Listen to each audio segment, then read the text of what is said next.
early life experiences limit your ability to see what is possible?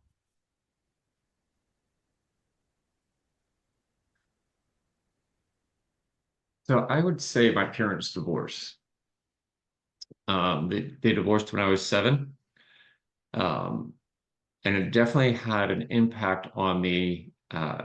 Became very aware of it when I was in college in terms of wanting to avoid things that wouldn't have a guaranteed outcome, i.e., didn't really avoided getting married because I figured the only way to avoid divorce is to avoid getting married,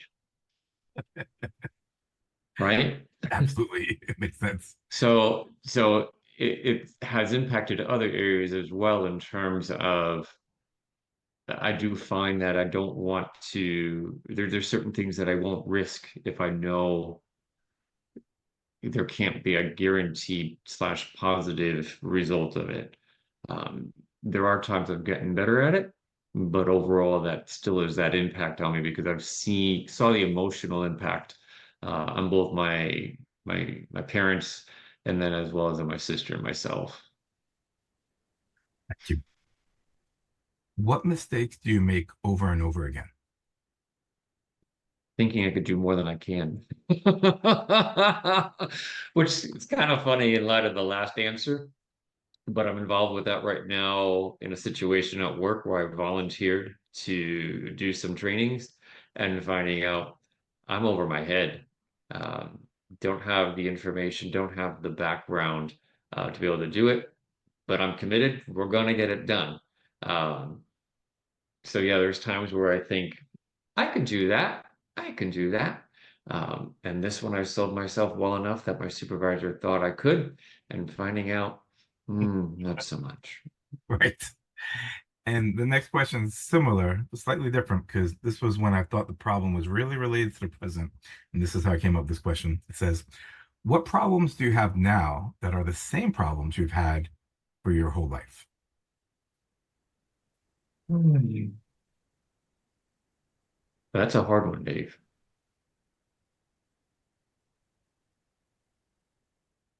So I would have to say it would be, and I don't know how to phrase it, so I'll just kind of work it through and see if we can come up with a way to encapsulate it.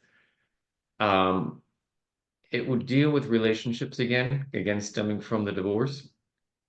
I tend to be a very independent person. So I find that if, so like in my current relationship, I find that there's the things that I'm willing to do, want to do. And if my partner's like, no, I'll be like, I'm going to do it anyway. And he kind of looks at me like, how can you do those things? Like, well, because they're important to me. Uh, and there were points where in this relationship where it became close to be the tipping point that would end the relationship.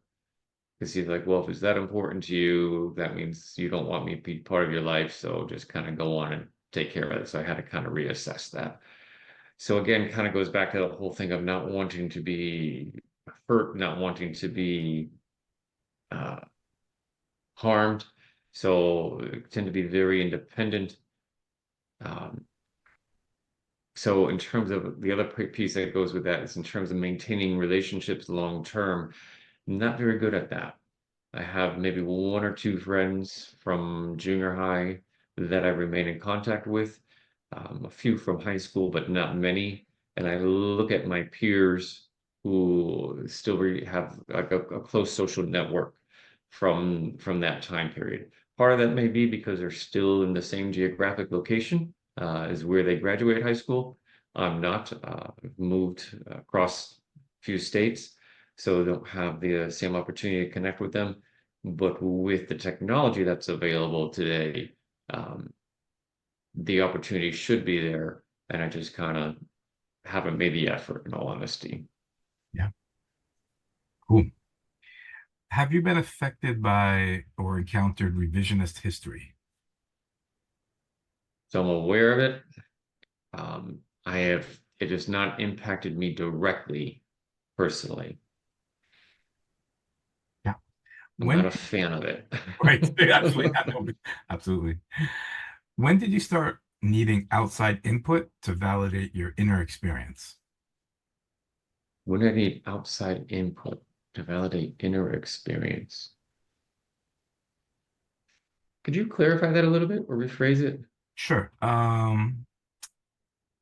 When did you notice that what you were feeling inside needed validation from the outside for it to be legitimized? So I can really go, so with the way that's phrased, I would go back to the whole understanding of my sexual orientation. As I shared with you, I am a gay man. Uh, did not always identify as such. After college, did get married, have 3 kids. So coming to terms with the sexuality obviously was quite a difficult process and had quite the implications on my wife at the time and the kids. Uh, so it was kind of walking through the whole process and then experiencing or experimenting. And so that was kind of where that external piece then came in, validating the feelings that I had of it's not just a passing phase, etc. Um, Ah, wow. Wow. so Super interesting answer. That's very, yeah, thank you for sharing. Um, when do you want consistency and when do you want variety? So I love that question because I say that about life all the time. And that was one of the things I loved about college was there was the consistency of knowing what was coming. Every semester you had classes and then you had the routine, but every semester the routine changed. So I loved the fact that the structure kind of on the meta level stayed the same, but on the micro level, it changed on a consistent basis. I love that kind of piece. Obviously, I don't live in that environment. I'm not in the educational environment on a regular basis anymore. Matter of fact, at all. Um, so I find that at work is where I want that um, strongly. I want the meta to change but understanding the micro is going to change.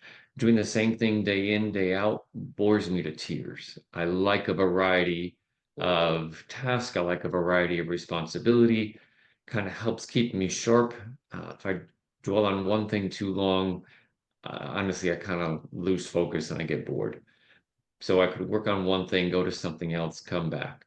Uh, so, and I would say in the relationship too. So as I think about relationship with my partner, like knowing there's a consistency there of kind of the this is what I could look forward to. This, we have our certain routines, but even within the routines, like variety, like change, in terms of who are getting together with in our social network, where we're going to on vacation type thing. So I do like consistency, predictability, if you will, in the larger scheme, but within the day to day or the variety, I like the variety. I just like the change. It kind of, for me, it keeps life interesting. Yeah, it's great. What depths have you descended to and how did you bounce back?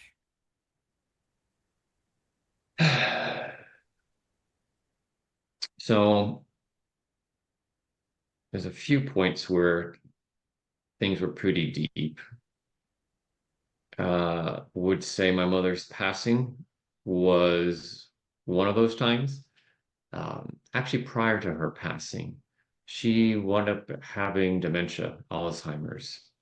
And that was incredibly difficult to watch, particularly before we understood what the diagnosis was. There's a lot of anger, a lot of frustration, um, and kind of going through those processes eventually got to the point of acceptance of this is who she is now.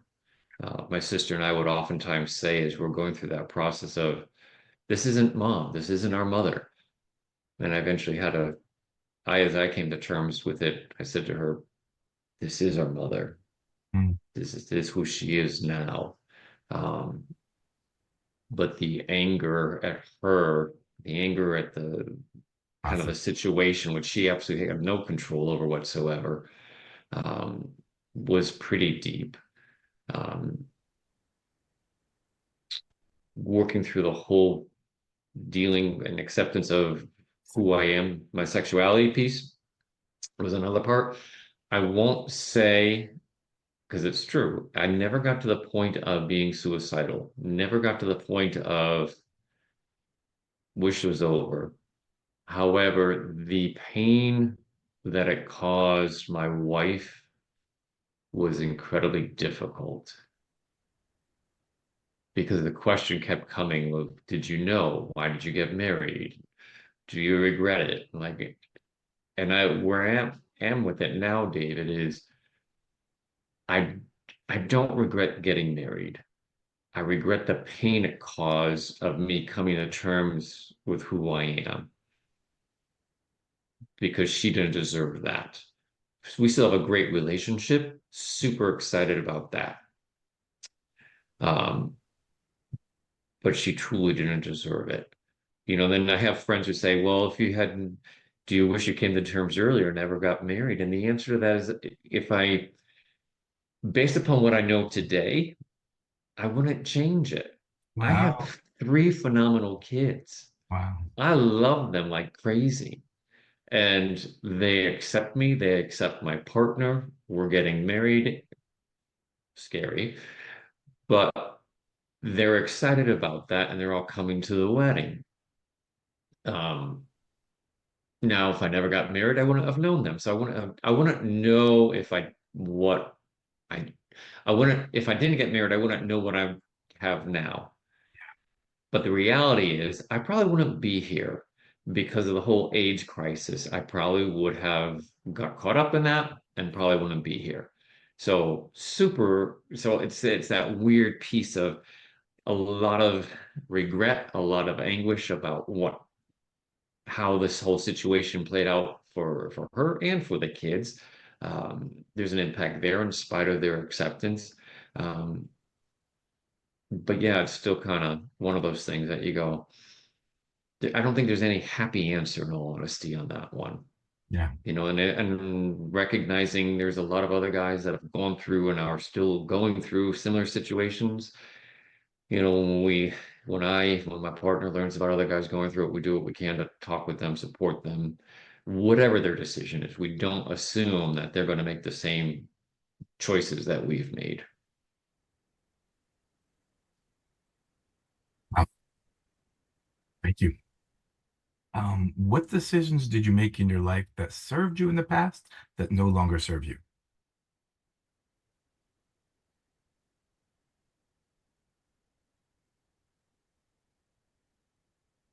So this is a hard one to answer, but I'm going to have to say my faith.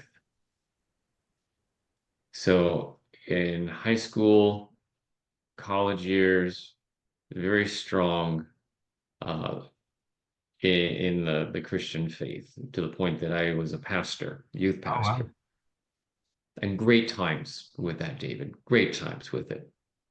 Um, but again, having gone through, so funny how so many things kind of intersect with this whole thing of dealing with sexuality. No surprise, the faith community at large. This has been about. It was back in '09 that I was dealing with it. So we're talking 15 years ago. So there's been a lot of progress, but back in '09, the faith community was not as accepting of individuals who identified as in the LGBTQ community. That was my community. So coming out and dealing with it, lost the majority of my social network. And then in the process, really caused me to start looking at theology in general. Because part of what helped in the whole process for me was reading an article that was titled Seven Theological Views on Homosexuality. And it ranged from incredibly conservative to incredibly liberal. Interesting. And each one was able to point to various scripture references to support their view. which coincided with different things that I had studied and learned prior to dealing with this. Because I did a teaching series when lived out in California for a while, so it started there, moved back here to Pennsylvania, and did a series in both places on the Apostles' Creed. And said that these 12 statements are kind of the foundation and what's the common faith, the commonality that ties all the different Christian faiths together, which then made me go, so it talks about, for an example, about believing in baptism, but it doesn't say which type of baptism, immersion as a baby, as an adult, if it's sprinkling, etc. And I really started kind of deep wrestling then with, well, if it doesn't make a difference, that then becomes down to the particulars and our preferences, not necessarily saying this is a scriptural mandate, because you could use scripture to mandate a lot of those.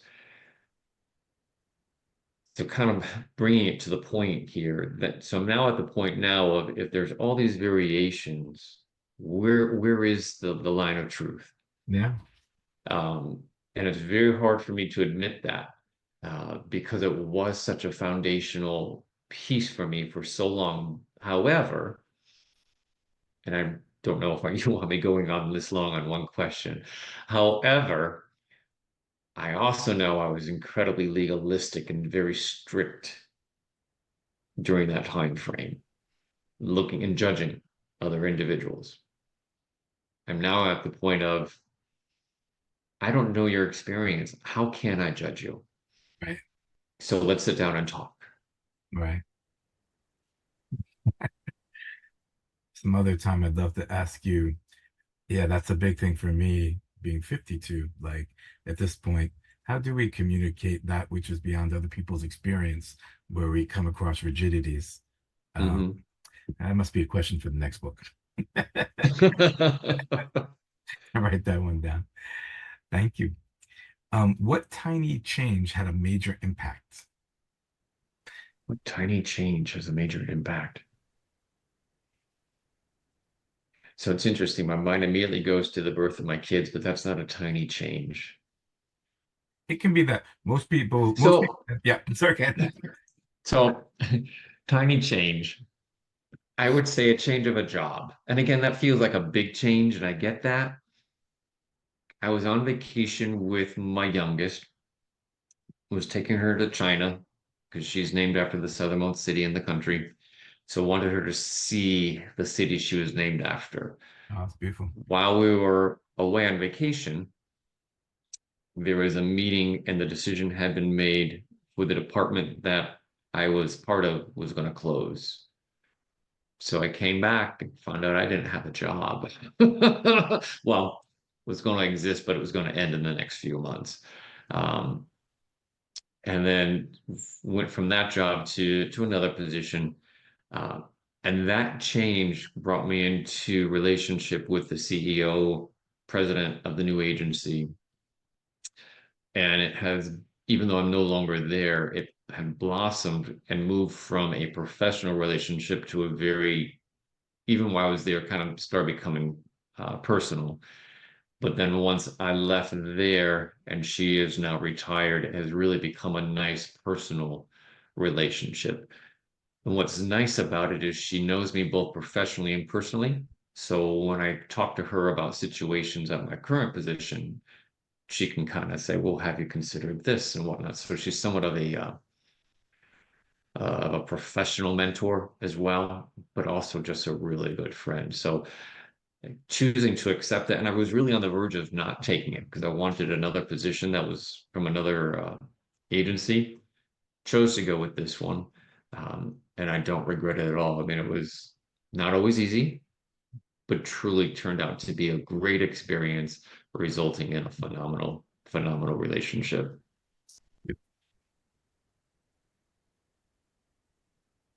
It's a tricky one. When has your inner experience eluded your understanding? I feel like I want to go back to the gay thing. Yeah. So again, at the time that it was really kind of bubbling up, my understanding was this is not acceptable. It was sinful. Yet I'm going to the gym and finding myself looking at guys. And when the guy that I like looking at's no longer there, I think, I have to find somebody else to look at and enjoy. Find myself fantasizing about what it would be like to be with a guy. But I can't talk to anybody about it. Again, my social circle is made up of church friends. I'm the youth pastor. Who do you talk to when your social network are other churchgoers? Their sons and daughters are part of your youth group. You can't sit down with them and say, I'm really struggling with homosexuality. I've got these homosexual feelings. Whether it's elder, other pastors, or just, Mr. and Mrs. Jones in the church. I don't have that comfortability. So it was really one of those things that I walked through alone because I felt like I could not talk to anybody about it. So yeah, that inner sense of I have these attractions, I'm having these feelings, but everything on the outside saying you shouldn't be and it's wrong, and not having anybody to talk to was rough. Thank you for sharing that. When has history repeated itself in your life?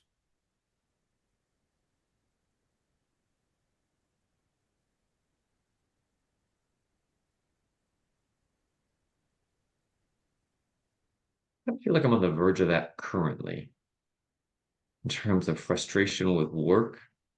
Mm, where so the job I was at prior to this, it was a miserable job.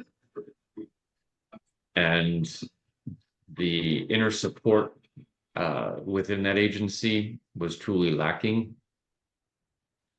There's been a lot of change in the agency I'm at currently, a lot of turnover, a lot of promotions. So there's a lot of newness, a lot of change.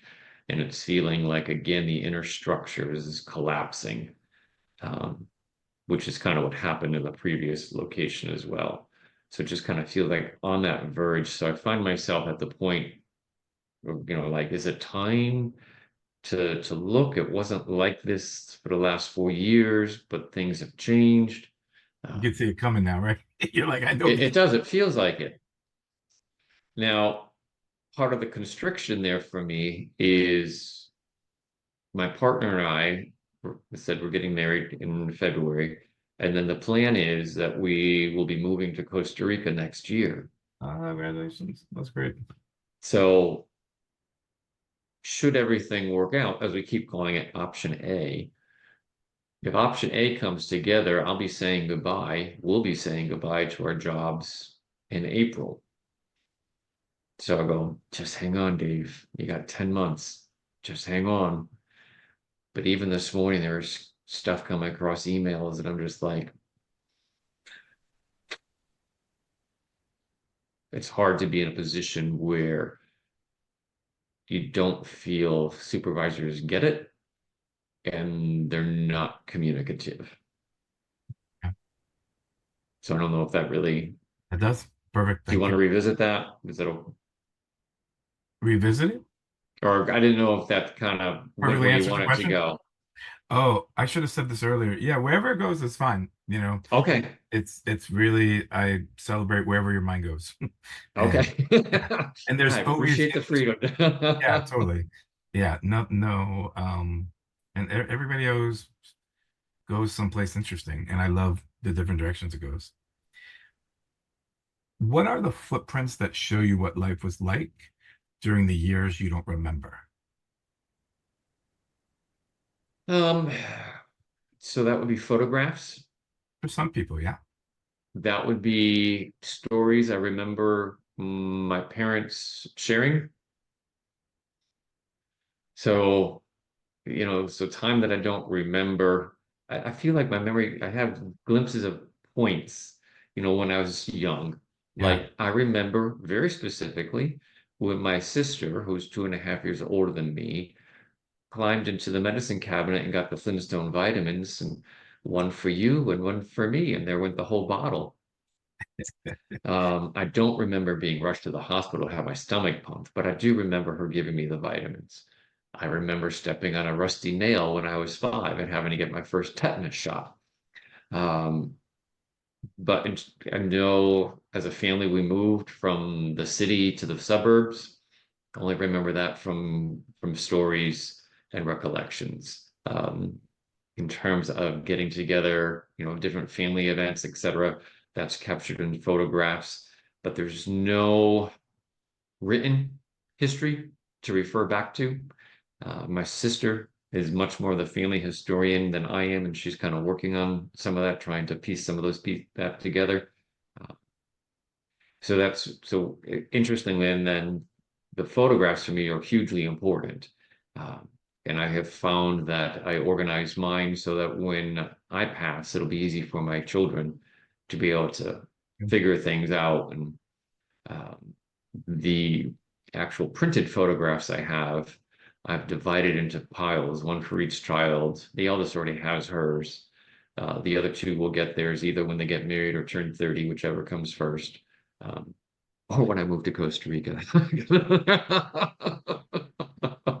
Um, because again, I want them to have those in the digital age we're in. So many of those older ones can get lost. So I want to make certain that they have those as well. When have you waited erroneously? When I've waited When have you waited erroneously? erroneously. So I waited for promotion. So I thought so this goes back to my church days, was doing a lot at the church I was going to at the time. Uh, This would have been early 2000s, uh, doing a lot, teaching Sunday school, leading a men's group, ushering, filling in the pulpit from time to time. Um, and they opened up a position for a pastoral role.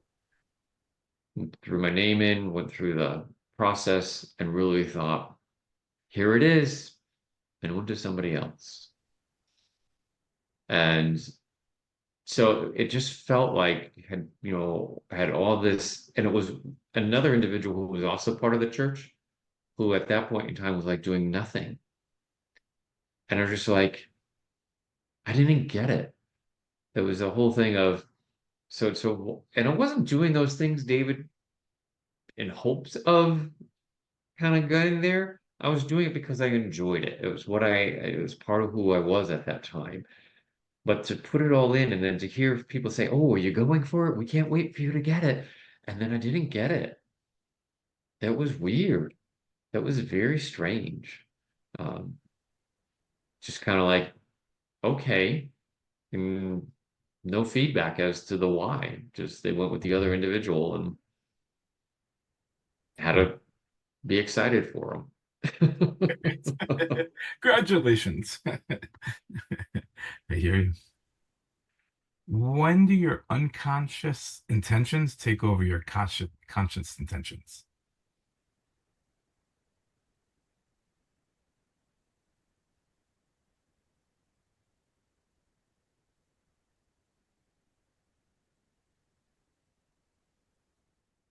Um, so this was I'm debating if I want to answer or not.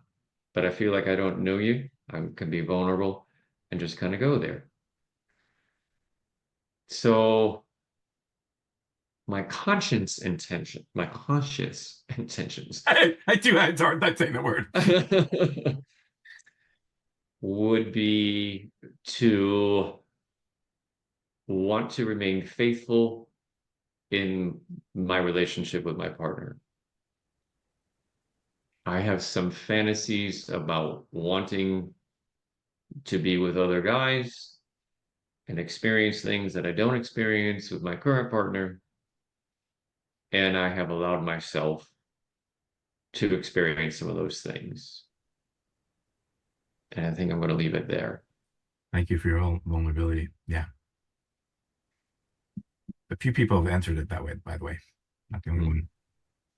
one. What growth is on the other side of your pain? Other side of my pain. Gosh, I could look at a few examples on that one. I will choose. So again, going back to the church days. So a little bit of background on this one. He was youth pastor here in Pennsylvania for about 5, 6 years, and had a friend who was got a new job, and I didn't know you were looking. He's like, I wasn't. So I started throwing out resumes like he was. He's like, I just like to see what's out there every now and then. Well, lo and behold, I got an offer to go to be a youth pastor in Southern California. Who doesn't want to go to Southern California, Right. right? It's the land of promise. Was there for 2 years and was like, really struggled. Part of it was the whole homosexuality thing was rising up within me. The other piece was just I didn't enjoy Southern California. So we moved back to Pennsylvania, was offered a position as the associate pastor at the church I was at as the youth pastor prior to going. So coming back to the same congregation. And coming back, I could tell something, it wasn't the same. Things just was not the same type of environment. And part of it was trying to figure out. I mean, I knew I changed while I was gone for 2 years. I knew that they had gone through changes while I was gone. That's just natural. But there was just kind of this undercurrent of lack of satisfaction. And so I wound up doing a, it was called Natural Church Development. It's a survey that we did that I implemented, and you kind of do a paper survey of the leaders of the church, and based upon their answer, then you get focus groups together. Sorry, this is a lot of background, and I apologize for that. So in the focus groups, it was so this is what the answers came back. Help us understand the why. And the number one thing that came back was that people did not trust the senior pastor. Same guy that was senior pastor when I was there before and there now. And I think what happened, David, is people felt they finally had the freedom slash permission to talk about the issues that were bothering them. All the time. And Yeah. so then I get the joy of going back to the senior pastor and saying, so what are you finding out?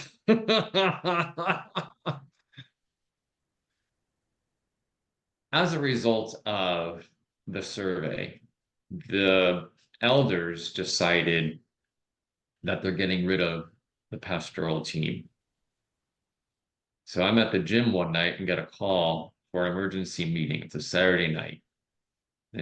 They let us know that they're dismissing all three of us, the senior pastor, the youth pastor, and myself. At that point in time, I've been back less than a year. A lot of anger, a lot of hurt, a lot of confusion. Now, they did say, so this was a Saturday night, they did say they would not be saying anything to the church at large for 2 weeks. So the next morning, family and I go to church, and then one of the elders gets up and makes this announcement about that we're all being dismissed. And I'm sitting there. So we kind of like, oh my gosh, leave, tears. Again, a lot of anger, a lot of feelings of betrayal, um, and really warp through how do you forgive these people? And that's the growth. Yeah. Um, I knew I had a choice. I could either hang on to the hurt and the bitterness, or I could work through forgiveness. Uh, I have had an opportunity to talk to some of the gentlemen that were on the board at the time. And they did say they apologized. They're like, you were not the intent. It was the senior pastor and the youth pastor that we had issues with, but thought it would be weird optics to keep you since you were the newest one there. So, and I didn't go walk through the forgiveness piece because obviously I had no clue about that. I really did it for me. And that sounds selfish, but I think it's okay to be selfish in this situation because I have seen where other family members in particular, aunts, uncles, who held on to bitterness and family grudges, and they wound up being angry whenever something was brought up. And it really impacted their life, impacted other relationships. And like, I don't want to be that person. I don't want to get to be a grumpy old man because of this one situation. So made the decision, actually sat down and wrote cards, note cards to everybody that was on the elder board and point blank said, I forgive you for what was done. That was kind of more of an action up here rather than here, heart, but I knew it was part of the process. Um, because we lived in the same town. And the other piece I didn't want to be dealing with is seeing them or their spouses in the grocery store or at the mall or at a community event and feeling uncomfortable and wanting to turn around and leave. Like I didn't want that to be controlling my life. So really made that effort to kind of push through and get to that point. Um, would I sit down and have a cup of coffee with them? Yes, but probably wouldn't be Facebook friends with them. Great. Thank you. How can love be a verb? I think love has to be a verb because just to be able to say it without something behind it, I think becomes an empty situation. Sorry, the clock is going off. It's an every 15-minute thing. So I think love has many different expressions as well. It could be the love of I just want to be able to sit. I want to sit and I want to spend time with you. And let's just sit on the couch and cuddle. It could be I care about you and I want to do what I can to help make your life easier. So if so again, in the house situation, if it's you're not feeling well and you're kind of designated task or chore, if you want to phrase it that way, it doesn't get done, then I pick it up and I do it for you without being asked and without being, any begrudgment, and also without expectation that you're going to reciprocate in kind. Kind of like, I'm just doing this because I care about you, I love you, you're in a difficult place, I'll help you out. I think it could also be expressed in um, if you're out and about and you see something that reminds you of them, oh, let me pick this up because I'm thinking about them and give it to them as a gift.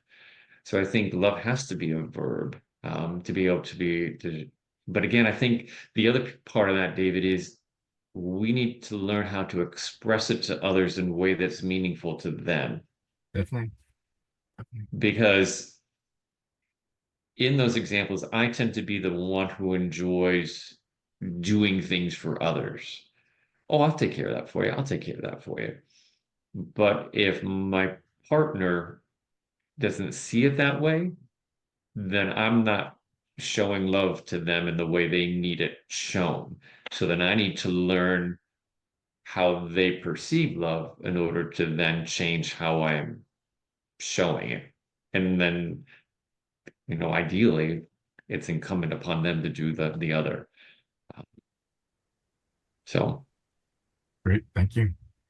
So for the last 10 minutes, can we do rapid fire answers? So, okay. and if it's too much to say in a sentence, we could skip it. All right. What were you conditioned to do, positive or negative? Succeed academically. I wouldn't say sports, but succeed, particularly academically. That's great. What moment, if it occurred slightly differently, would have significantly altered your life?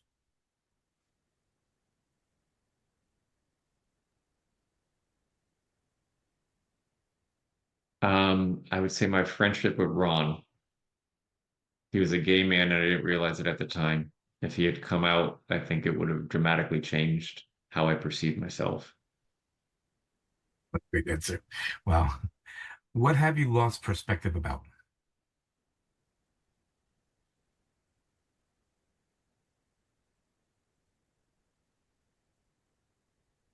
Hmm. That's a hard one. Can we come back to that? Absolutely. What adaptations helped you survive? Hmm.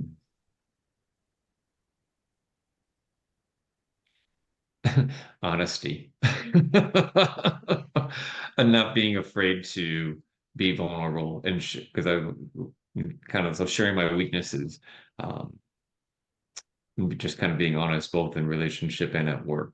Just kind of like, okay, this is what happened. Yeah, honesty is great. So that was all the questions for the first book, and there's a volume two. So as I read the next ones, just so you have the structure of it, the next ones are every single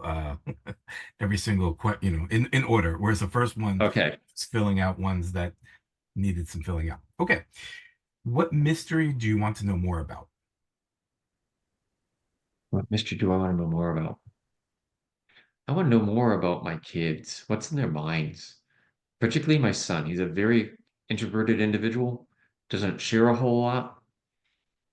That's a mystery to me. Like what's going on in his brain? And he's very even. Like, how do you kind of go through life without experiencing emotions? Maybe I'm too much like this, but he's just so like, how do you do that? Like, Yeah, he doesn't get it. He truly does not get angry. interesting. What habit would you like to make, and what habit would you like to break? I would love to be more consistent with learning a foreign language or languages. I think it's fascinating, particularly because what little I've done, I've recognized how it changes how I think about things and understand how others think about things. Um, so that was making, breaking, I would say, um, being flirtatious. What pain lingers, and what pain have you let go? Um, the pain of my divorce is still there. Um, and what have I let go of? Um, so I would have to say the pain of the job separations that were not. So when I was fired, like fired from the church, or the other job just ended, those pains are truly behind me. What story do you tell about yourself? Um,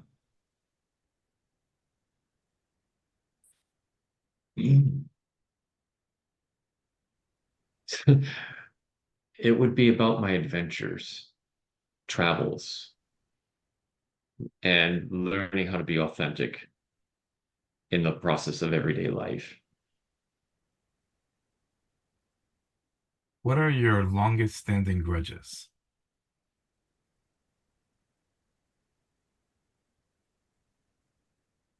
I'd have to say with my sister, she and I have, I've often said that she and I get along well when we're not together. Uh, and she could be just very opinionated, very, and say a lot of hurtful things in the process. And she doesn't get it. Last August, we had a sit down conversation with like, because we kept going through this circular thing, David, like, and I said, it's got to stop. I said, because I am not at the point where I'm willing to say I'm willing to give up this relationship, but I'm not willing for it to maintain and go on as it is. And things have changed dramatically since then. Um, but I still find inside still have to deal with some of the pain and the that she has caused over the course of time. And even when we talk, she'll say something, I'm like, just let it go. Kind of, I think part of me, I think, has a better understanding of who she is, where she's coming from. But there's still some of those pain points that get triggered. Yeah, I hear you. What do you intentionally sacrifice and what do you unintentionally sacrifice?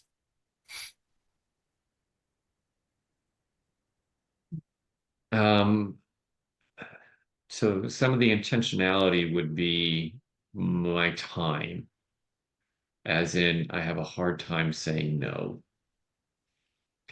With the kids all moved out of the house, and if one of them says, "Hey, can I come over today?"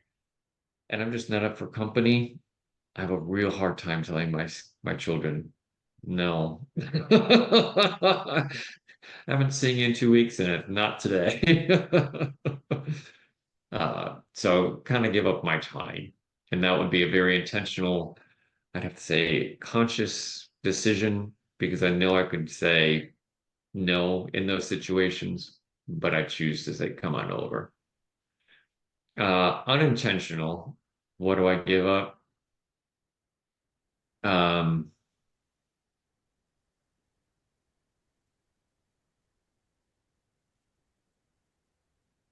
I have to say, this would go back to my answer regarding um, wanting to be faithful. Is I wind up giving up my dignity when I connect with other people, connect with other guys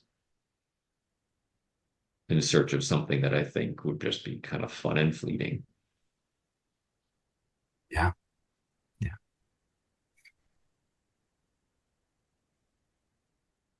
What generational trauma affects you today?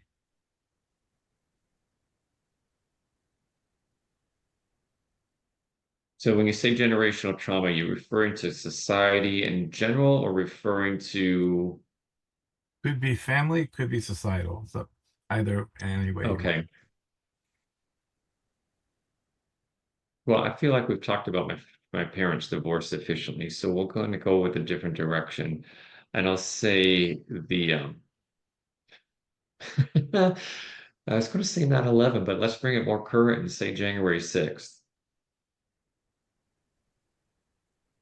I just have grave concerns, and I'll leave it there. I have grave concerns about where our country is going and really the result of whoever gets in the White House this fall. Last question for this session. What does reciprocation look like to you? It doesn't have to be necessarily 100, equal parts. Um, Kind of going back to the, perceiving and giving of love, it could be reciprocated, but it could be in a different methodology, a different way. If we're looking at, I mean, reciprocity could be looked at in so many different ways.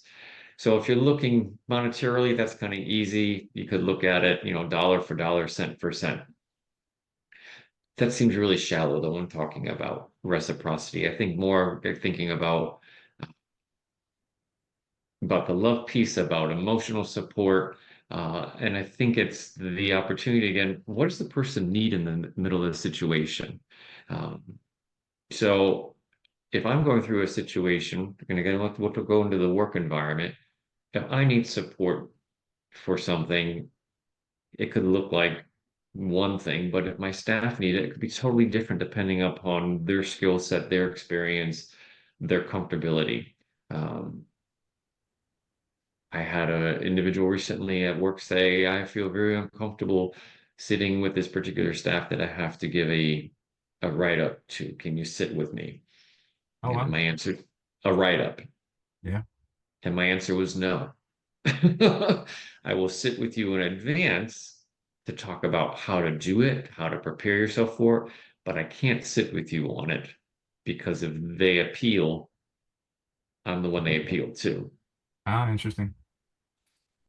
So I'll sit with you and help you prepare, but I can't, i.e., hold your hand. Um, so whereas if I needed assistance because I was going through that,